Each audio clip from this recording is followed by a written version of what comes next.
If someone had told me a couple months ago that I'd be in Sicily with my two best friends, I'd have laughed and rolled my eyes. Not because I don't love the idea of traveling.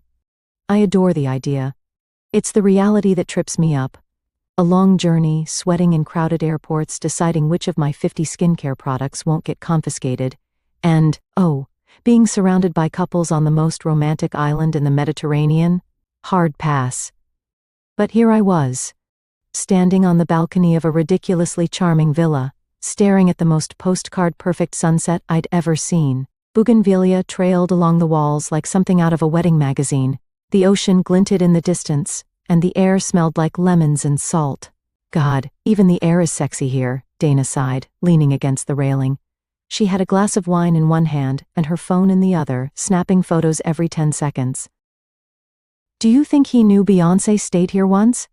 Dana asked as she flopped onto the couch, scrolling through Zillow listings like she could actually afford one. "Pretty sure Beyoncé would have built her own island," Ziggy replied.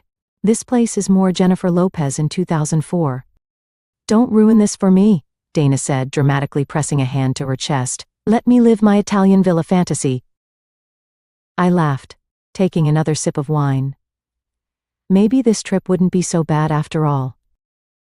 The next morning, we ventured out to the local market, which was just as chaotic and vibrant as I'd hoped. Stalls spilled over with oranges, pistachios, and these enormous wheels of cheese. Vendors shouted prices in rapid-fire Italian, and the smell of fresh bread mingled with the briny scent of the sea. Dana was in her element, darting from stall to stall, flirting her way into free samples of everything. Ziggy, meanwhile, was locked in a heated negotiation over a ceramic vase she absolutely didn't need. And me? I wandered. It was one of those rare moments where I could let my mind go quiet, letting the sounds and smells of the market wash over me. I grabbed my camera and started capturing shots of what I saw. I landed a marketing job straight out of college. It was safe and steady. But it's not where my heart is. I've been working as a freelance photographer on the side, fashion, travel, a little bit of everything. There's something about capturing a moment and preserving it forever that feels important. My dream is to quit my marketing job and focus on photography full-time. I stopped at a fruit stand, picking up a perfect peach, when I felt it. A shift. A presence. I glanced up and saw him. Tall, broad-shouldered, standing a few stalls away. His back was turned, but something about him pulled at me. It was stupid. He was probably just another tourist. But when he turned his head, our eyes met, and the world seemed to narrow. Dark eyes, sharp jaw, a smile that was equal parts lazy and dangerous. My heart stuttered, and then, just as quickly I snapped out of it, shoving the peach into my basket and turning away. It was nothing. A moment, a blip. I told myself I wouldn't think about it again. I mean, I can't flirt with some random guy. I have Ezra at home. And we are trying the relationship thing. I walked back to the girls. "Who was that guy at the market?" Dana asked later, lounging on the villa's terrace with a glass of Prosecco in hand.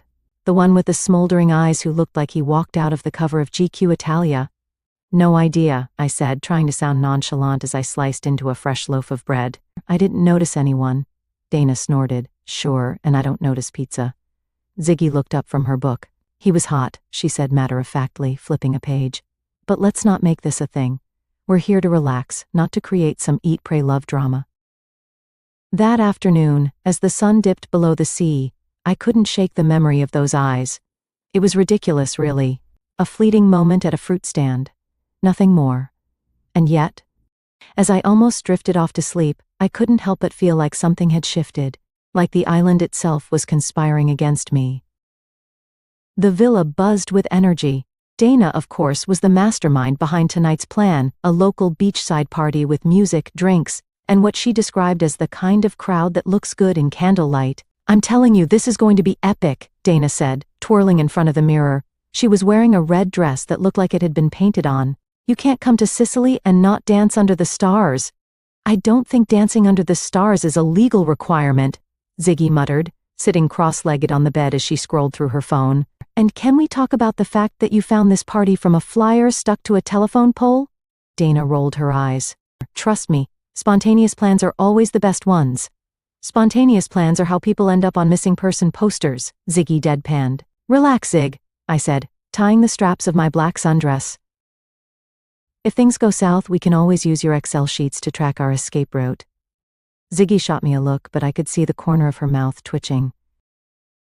The party was exactly what you'd expect from a Sicilian beach. Twinkling fairy lights strung between palm trees, a makeshift bar serving drinks in coconut shells, and a DJ spinning tracks that somehow made everyone feel like they were in a music video. The air was warm and sticky, carrying the scent of salt and citrus. Dana was in her element. Within minutes she had a drink in one hand, and a flirtatious smile aimed at the bartender. Ziggy stuck close to me, her arms crossed as she surveyed the crowd. This is chaos, she muttered. It's fun, I corrected, grabbing her hand. Come on, let's dance. We wove through the crowd, the music pulsing through the sand beneath our feet. It was impossible not to get caught up in the rhythm. For a while, it was just the three of us, laughing and spinning under the lights.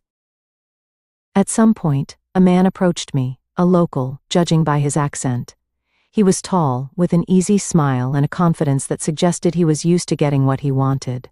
Dance with me? He asked, holding out his hand. Before I could answer, Dana shoved me forward. She'd love to, she said with a grin.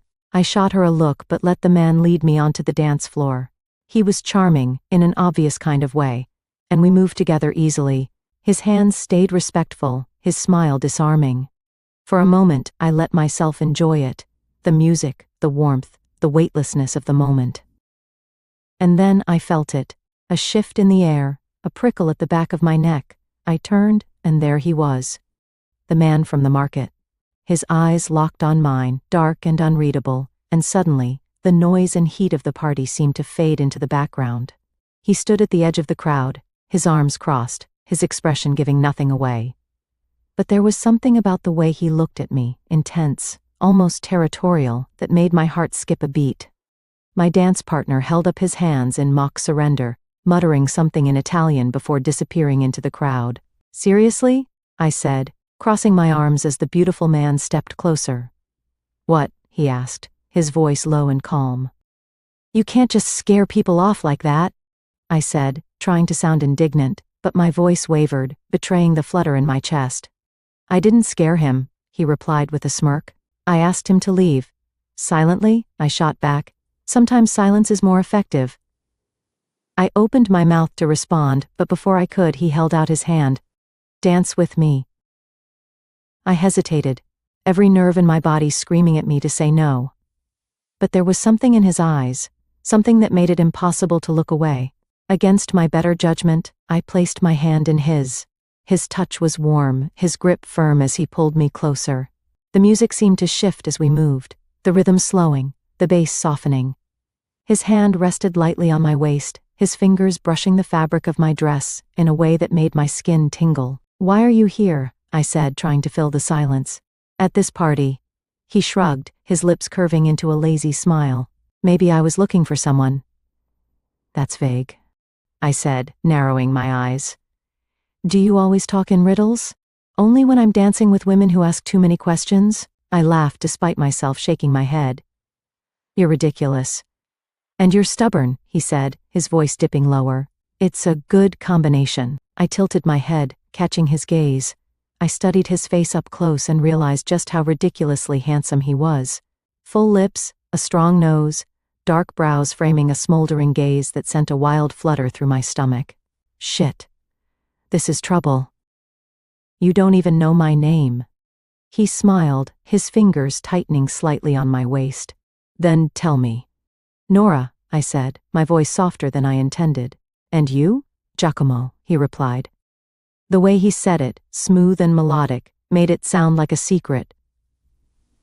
For a moment, we just moved together, the world around us blurring into shadows and light. His hand on my waist, his breath close to my ear. It was intoxicating, and I hated how much I liked it. I should go, I said, finally pulling back. Why? He asked, his tone light but his eyes serious. Because whatever this is, it's a bad idea. He tilted his head, studying me. Sometimes bad ideas lead to the best stories. I laughed nervously, stepping further away. Not this time. He didn't stop me, but I could feel his gaze on me as I slipped into the crowd, my heart pounding. As we left the party, the cool Sicilian breeze kissed our flushed faces. The music and chatter faded behind us, replaced by the rhythmic sound of our footsteps on the cobblestone path. Ziggy looped her arm through mine, her eyes gleaming with curiosity. "So," she began, drawing the word out, "are we going to talk about your little dance with that man? Or are we pretending it didn't happen?" Dana, walking slightly ahead, turned around and raised an eyebrow. "Yeah, spill, Nora, you two looked very cozy." "It was just a dance," I said quickly, though my cheeks betrayed me with a sudden flush, "and we barely talked." "Barely talked?" Ziggy mimicked, grinning. "Sure, if barely talked includes staring into each other's souls." I rolled my eyes. It wasn't like that. "Oh, come on," Dana said, throwing her hands up dramatically. That man looked like he stepped out of a cologne ad. He's all chiseled jawline and ciao bella vibes. "Are you seriously telling me you felt nothing?" "I didn't say that," I muttered, immediately regretting it. Dana and Ziggy exchanged a triumphant look, their laughter echoing through the empty street. Okay, Ziggy said, "let's be real. He's stupidly gorgeous." "Did you at least get his name?" I hesitated, the memory of his hand on mine, his warm breath brushing my ear, flashing through my mind.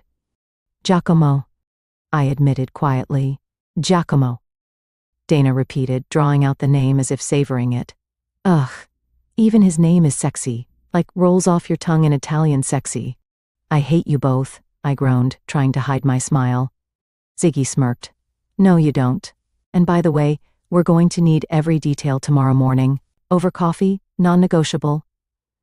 Dana added with a wink, "We live for this kind of drama, babe. Don't deprive us." I shook my head, laughing despite myself.